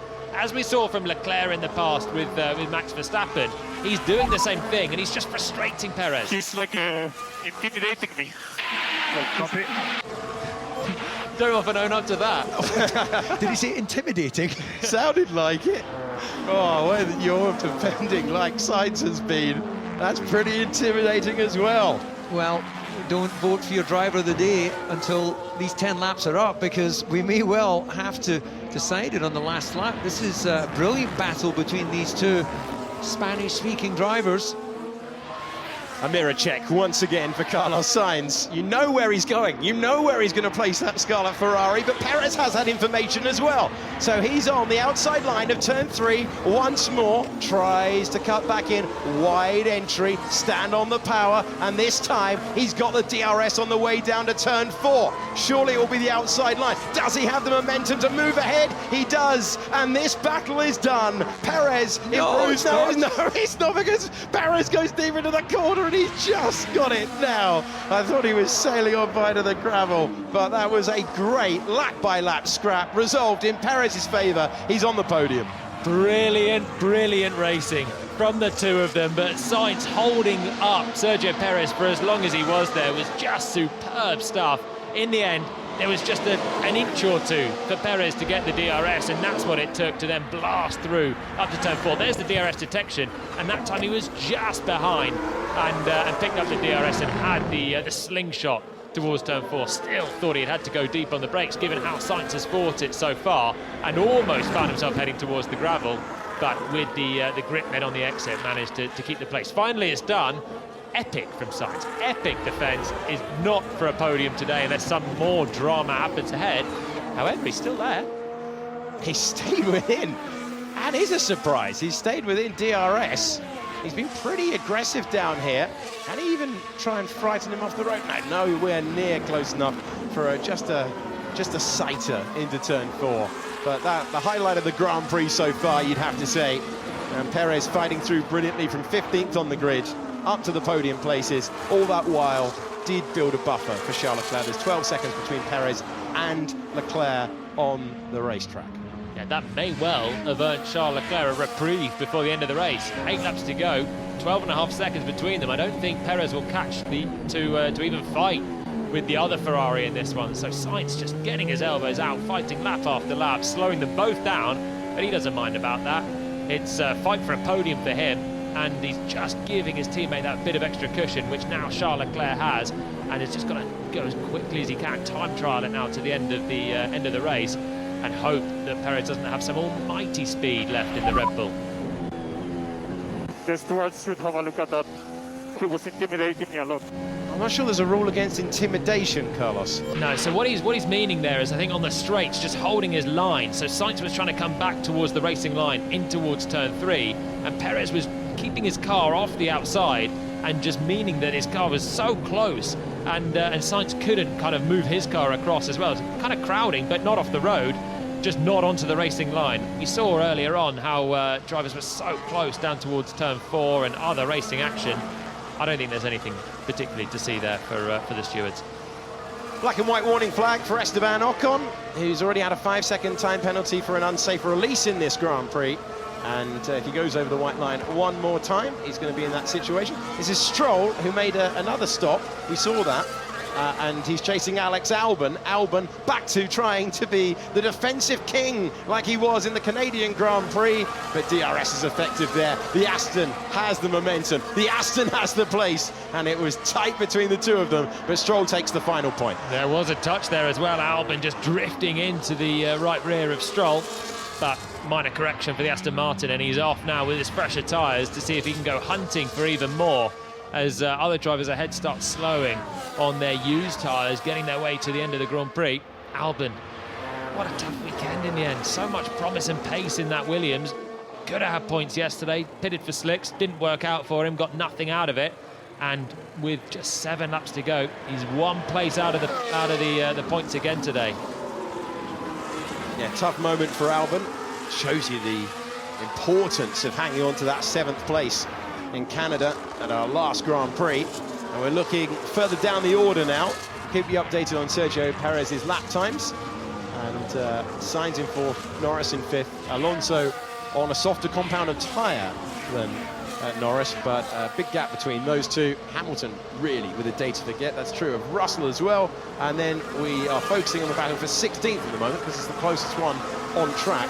But we'll keep you updated what Stroll can do on that fresher tyre against 9th place Gasly. Yeah, looking at Russell there, having a really quiet drive from 11th to 8th as it stands with 6 laps to go. It really underlines how Mercedes haven't got the pace in this Grand Prix, and Hamilton was frustrated early on, probably is still frustrated under the helmet, even if he's not venting it right now. We're not hearing it. They just haven't had the pace, have they, today? Bottas making the move for 16th position, tidy pass on Magnussen. You're absolutely right, Jolien. They will be delighted to get to the fast, high-speed corners of Silverstone, where their car traditionally goes a lot better with that type of corner. Penalty for Logan Sargent as well. That's all the way around the outside for Magnussen, who's played a really interesting cameo in today's Grand Prix with some nice moves. Refused to give that one up. It takes back the place. Bottas, a former winner around here, didn't want to give it up, but he's told to inspect the gravel trap and has to give back P16. It's not a Formula 1 Grand Prix without a cameo from Kevin Magnussen at some point. It was the same in Montreal. It was him and De Vries, of course, who got themselves in a tiz-was down at turn 3. Ended up having to reverse out of a runoff area together, and they've been duelling all race again today. He loves just a dice, doesn't he, K-Mag? 16th, he'll get nothing out of it, but he's just out there for fun now, and a bit of pride to keep this lot behind. Lewis Hamilton described the racing in yesterday's sprint as reminding him of his go-kart days. Oscar Piastri, we saw letting his teammate go through. Piastri will get the updates that his teammates got here at Silverstone. Trying to scrub off the speed there as he approached the 3rd corner on the racetrack. So you've got 2 things going on here. You've got Hamilton trying to pick his way through the traffic and does so. And Magnussen obliged to let him by, but has to join the racing line again before Bottas gets the benefit of that blue flag. They're racing each other for position. We've got 5 to go in the Austrian Grand Prix, which is going to be claimed by Max Verstappen. And Magnussen will rejoin the racing line, rejoin the battle, and hear from his team that he's got a 5-second penalty. Oh, no. Oh, never mind. Well, I've enjoyed seeing the moves out on track from him today, but if you're out of the points, it matters little. But Alfa Romeo, Haas and Williams are locked in to that battle in the lower reaches of the Constructors' Championship. Those 3 teams separated by just 2 points. This is Lando Norris, going to be off the road at turn 10. He's got to be careful as Lando. He's running up in 5th place. He's not far away from Sainz after all. They're jockeying for the final podium position. He's had a brilliant Grand Prix in the upgraded McLaren. Looks like he's going to score a big haul of points, but Alonso's 7 seconds away, within 7 seconds. If he gets a 5-second penalty, then it might just incentivise the Spaniard behind. Yeah, Alonso's about 2-3 tenths of a second a lap faster at this stage as well. More battling for you. Here we go. A move for Yuki Tsunoda this time, going past Magnussen, who's got that penalty. So Tsunoda moves up to 17th place as we keep you abreast of every single battle on track that we can. At the end of a Grand Prix, it's Verstappen, Leclerc, Perez, Sainz and Norris. Alonso giving it everything to try and get into that 5-second window. But no last warning for Lando Norris on our timing page. We were just showing you that moment when he went wide at turn 10. Piastri, who hasn't had the speed of his teammate around here, driver in his rookie season, mentored by Mark Webber, formerly of Red Bull, and it's Red Bull dominating proceedings again in Formula One. They are chasing their 10th win in a row today. If this is an advert for new car versus old car in McLaren, there's quite some difference between those two today, isn't there? Piastri running at the back of the field, Norris in 5th. So if you start to cool the tyres... I prefer to box. we don't feel the risk of boxing is worthwhile. And we've got 24 seconds in the lead. Come on. So that's talking about going for fastest lap for Max Verstappen to just tick every box so far this weekend. Team don't fancy it because you get a sticky wheel nut, the win disappears. Verstappen wants the bonus point. Yeah, you can understand Red Bull just thinking you might get it anyway. You've got so much pace, and if anything goes wrong in the pits, you've barely got any time to recover it with Leclerc just there. But the team are getting ready. They're calling him in. He's going to go for it. So he's managed to convince them. A little bit of furniture rearrangement down there at Red Bull, and there is an element of pressure here. So he's got the margin because he's going to have fresh tyres even if he did lose track position. But we've seen trouble at pit stops. Think of Valtteri Bottas in Monaco all those years ago. Team didn't want to do it, but in comes Max Verstappen, trying to put new tyres on the car and get the bonus point for fastest lap. Those are the soft tyres awaiting our race lead. Mission complete for Red Bull. That just speaks to the season they are having. 2.3 seconds stop, and then that fresh rubber will easily give him the fastest lap. Sergio Perez has got his last warning. The black and white flag flies for the Mexican driver, and look at the margin there. Perez finds himself with one strike left. So just take the pace off and get to the end, because he's not going to get Charles Leclerc. He's basically settling for third place right now. There's no need to be going over track limits. He's got 4 seconds, give or take, to Sainz behind. Couple of laps, just run half a car over the curb and nothing more. Just be that safe. That was for lap 61. Lap 61, so we're not quite up to date here. So we could yet get updates that change the order of the Grand Prix. We're on the penultimate tour. Ferrari about to see Charles Leclerc return to the rostrum. He's only been there once this year. Here is car 16 in the order. It was Baku. It's another sprint weekend for Formula One, and Leclerc looks like he's going to be there again. The gap is 2.7 seconds. Massive difference in tyre performance at this stage. 22 lap old hard tyres for Leclerc, and the soft tyres for Max Verstappen. We're on the final lap of the Grand Prix. Another race dominated by Red Bull at the circuit that bears their name, and now it's 2.6 miles, 4.3 kilometres for Verstappen to make use of those soft tyres and claim the one thing he doesn't have in his possession after a great drive today, and that's fastest lap. That's your two race leaders on the final lap in the same shot, in the same corner almost at turn 3, but it doesn't really tell the story, does it? Better from Ferrari today, much better, but Verstappen has had so much more pace in hand still and is charging for the fastest lap on the last lap. And that's just a little frustrating, I think, for Leclerc to see the Red Bull, to see, oh, that's the race leader, but he is so out of touch because on these red soft tyres, Verstappen is marching away again and the crowd love it. It will be victory number 42 in Formula One for Max Verstappen. It will be his 5th win at this circuit as well. Another day of Red Bull domination, and Max Verstappen gets to the flag first once more. His 7th win of the season. Max Verstappen wins the Austrian Grand Prix and claims the fastest lap on the last tour. Charles Leclerc will be on the podium once again this year in Formula One, but it's Red Bull celebrating at their home race, a 5th win in a row for Verstappen. Leclerc P2 and Perez from 15th on the grid to 3rd by the end of the Grand Prix. Sainz 4.1 seconds away. Lando Norris coming home for his best result of the season in P5. And then Alonso, Hamilton, Russell, Gasly and Stroll will complete the top 10. That, I believe, is the full sweep. Great job. Classy, Max. Very, very classy. Well done, mate. Yeah, that was an amazing race, guys. Car was on fire. Really, really good. And great pit stops too. So very good. Win, pole, fastest lap, and a buoyant crowd cheering him around. 101 wins in Formula One for Red Bull. Celebrating at their home circuit as well. Superb stuff for Max Verstappen. Even when he had the intervention of the virtual safety car, it never looked in doubt. And the Orange Army go home happy. And we had a bit of a race between Leclerc, at least early on.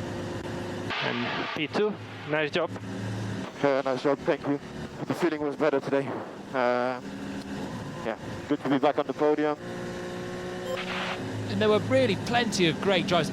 All of that top 5, I think we'll be really happy with that. They've all driven brilliantly. Verstappen to win, Leclerc back on the podium, Perez charging through, Sainz with a really good fighting display and a lot of pace in the second Ferrari as well. And Norris waving to the crowd.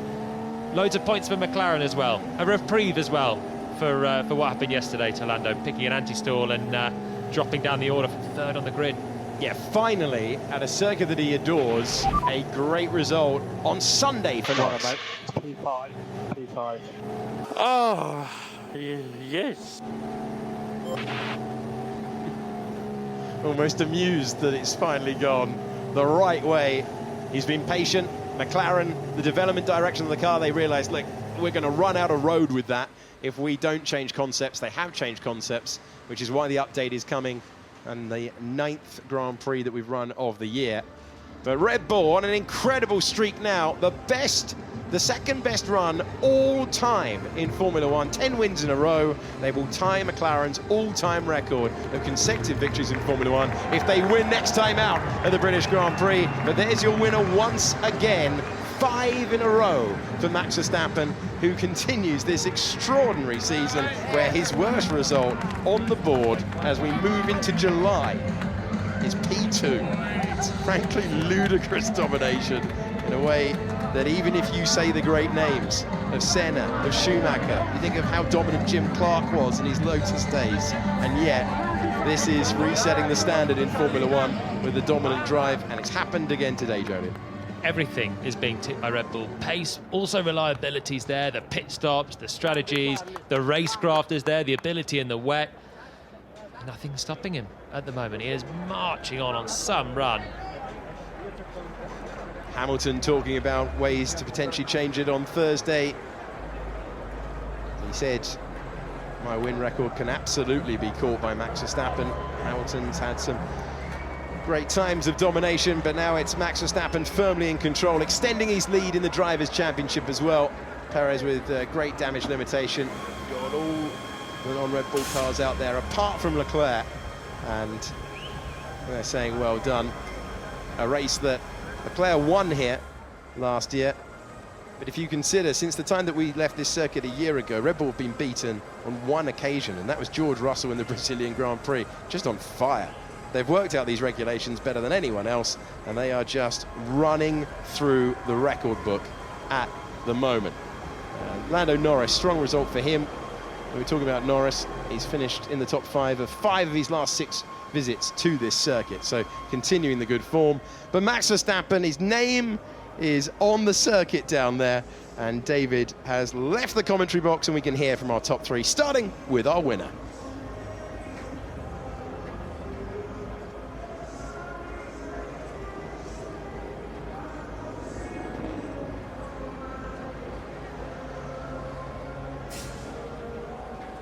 Max Verstappen, your 5th victory here in Austria. That was a dominant weekend. Congratulations. Yeah, thank you very much. I think most important for me, of course, was that one, to stay in front. After that, we could do our own race. Of course, we opted not to box during the virtual safety car and just follow our normal strategy. And I think that worked out really well because the tire life was not that high around here. And I think, yeah, our stints were perfect. So, yeah. Great day. I enjoyed it a lot. Did you have any doubt when the team chose not to pit during that virtual safety car that how it was going to play out? Because going into this race, you had very little knowledge on the tire degradation and how many stops you would need to do. Yeah, I mean, I could see already the few laps before the virtual safety car came out, we were pulling out quite a gap. So I knew that I would get them back eventually. And I think just following our own plan, I think at the time was the best way forward. You extend your lead at the head of the World Championship. You take it race by race, or can you start to dream of a hat-trick of titles? I don't like to think about that yet. I'm just enjoying the moment, driving with this car, working with the team. I think the whole weekend, we have done a really good job. The sprint weekend is always very, very hectic, and a lot of things can go wrong. And luckily, a lot of things went right for us this weekend. So I'm just very happy with this weekend, and we'll focus again on Silverstone. A sea of orange in most of the grandstands. Maybe a small message to the race fans. Yeah, I mean, it's an incredible support every time we come here, and to see all the orange on the grandstands, the flares as well at the end, incredible atmosphere. So thank you very much for coming. Max, congratulations.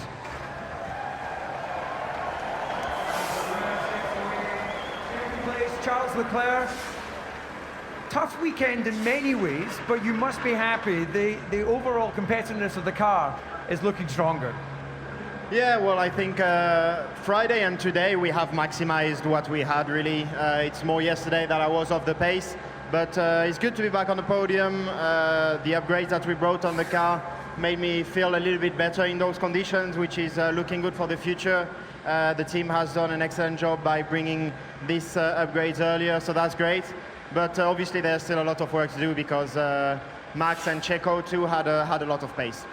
We saw a super aggressive first lap from you, up into turn 3, down into turn 4. You were really looking to try and find a way past Max. Yeah, we are struggling quite a lot in dirty air, so I was just trying to get the track position, even though we knew that on the long term, for the whole race, it will have been difficult to keep Max behind with the race pace he had, but I tried, and it wasn't enough, but at least, yeah, it's good to be back on the podium, especially after the last few races that have been a bit more difficult. For the Ferrari fans around the world, it was super close on Friday qualifying. We move forward 1 week from now to the British Grand Prix, very different racetrack. What can we expect from the team there? Yeah, it's together with Austria, actually. These are my two favorite tracks that are non-city tracks. And in Silverstone, we always had great results. So hopefully we can take advantage of the new upgrades we have on the car and be a bit more of a challenge to the Red Bulls. Charles, thank you, and congratulations in second. Thank you very much. And our third place finisher, and a fantastic comeback from a difficult Friday qualifying. Checo, you must be very happy with that third place. Yeah, I'm really happy. It's been a very difficult weekend for me personally. Physically, I have been really weak. I was sick on Thursday, so it hasn't been an easy weekend. High fevers, no sleep during the weekend. So great recovery from the team and fantastic strategy, and we had great pace. A great battle between yourself and Carlos Sainz and the other Ferrari. We saw him moving, defending, you trying every angle. Yeah. Hard but fair. Yeah, it was very hard but fair. Like you said, always a pleasure to race them. The Ferrari were very strong, especially in the low speed. They were having very good traction. So but it's a good comeback. Overall, a double podium weekend for you. So good, solid result. Yeah, definitely. So it's been a bit of a rough patch for me. So now, hopefully, we are back and we can keep that consistency now. Okay, go and enjoy the podium. Thank you.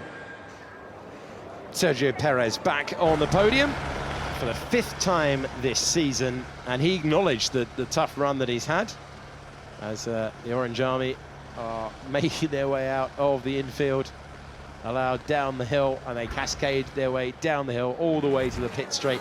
This is the moment where what always looked likely was converted into Grand Prix victory. Verstappen taking the sprint, taking pole position, taking the fastest lap, and taking the win. If you turn up at the moment wearing orange, you are likely to be very happy by the time the checkered flag is flying, and it's an extended lead now in the World Championship for Verstappen. So he finds himself. I mean, it was close. Debriefing now with Charles Leclerc. I think.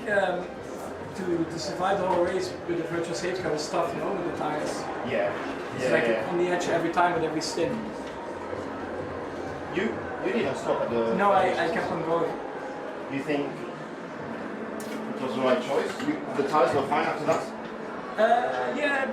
I mean, it was not fantastic, but I wasn't losing, let's say, too much to you, in comparison. Yeah. But yeah, the deck was still quite high. Yeah. more than what I expected actually.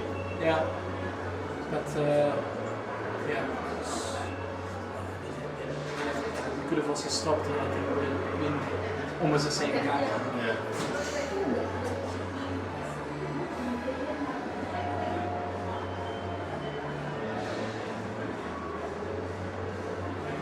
Where was coming the leg for you? Front or rear? Rear. Yeah. Yeah. Weird. Turn 3 was really tricky. Slippery, huh? Yeah. The rears was really struggling. Well, you did medium, hard. The hard was not. It was not amazing. When did you finish on hard? Hard. You stopped more or less at the same time as I did, no? Like me. Yeah, we beat it at the same. One lap after. Like yeah, exactly. We also. I don't remember when you stopped. Lap 21 or something. Did you stop earlier? 20. Yeah, I think. Wait, you stopped on the hard in lap 21? We only we did. I did medium, hard, medium.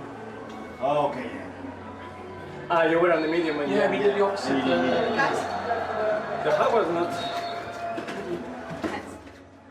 The crowd have made their way from the grandstand. Good pace out there from the crowd. Made their way down to the main straight where it will be a sea of orange. Top three all pretty happy discussing their tyre strategy. Of course, Carlos Sainz still yet to have a podium as well. Yeah. So close to joining them for the first time this year. He'll have to wait for another chance at a British Grand Prix next time around. Happy memories for him there. Yeah, a race that he won 1 year ago. Sergio Perez talked about that tough run of form. And he's back on the podium for the first time since he was second in Miami. Charles Leclerc on the podium for only the second time this season. And looking content with his afternoon's work. But there's only one man heading to the top step at the moment in Formula One. You know his name already. Max Verstappen has the winning feeling again at the Red Bull Ring.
I reckon we could play those anthems off by heart, the amount of times that we've heard them this year. Expect to hear them some more as well. New trophy here this year. And the Chancellor of the Republic of Austria hands the Grand Prix trophy of his nation to Max Verstappen. 5th time he's been the winner here. And there's the gold medal as well to go his way.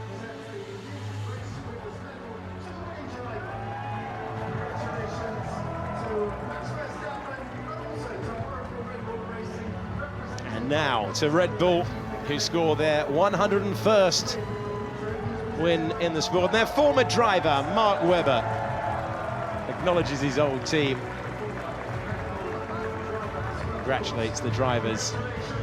Mark Webber taking part in the Legends Parade earlier on, along with our very own DC. An old fan favourite, Juan Pablo Montoya, before the Grand Prix. Governor Asteria. Christopher Drexler has presented Charles Leclerc with just his second podium trophy of the season. And Sergio Perez puts the tough run of form behind him and celebrates a job well done to go from 15th to 3rd position in the race.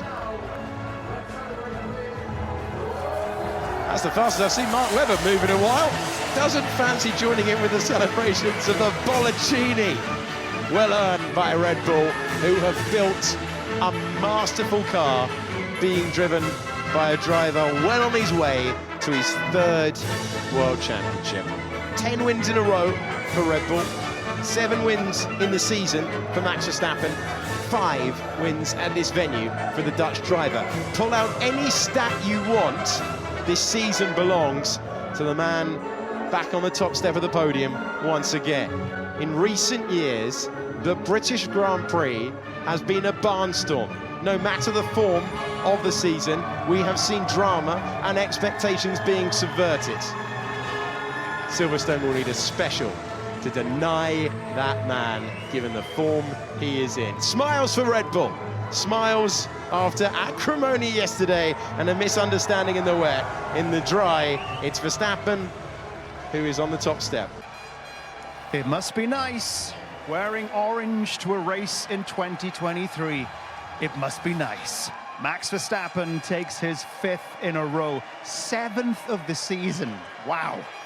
After a quick break, Fred Vasseur is delighted with 2nd. Toto Wolff quietly seethes with 7th and 8th.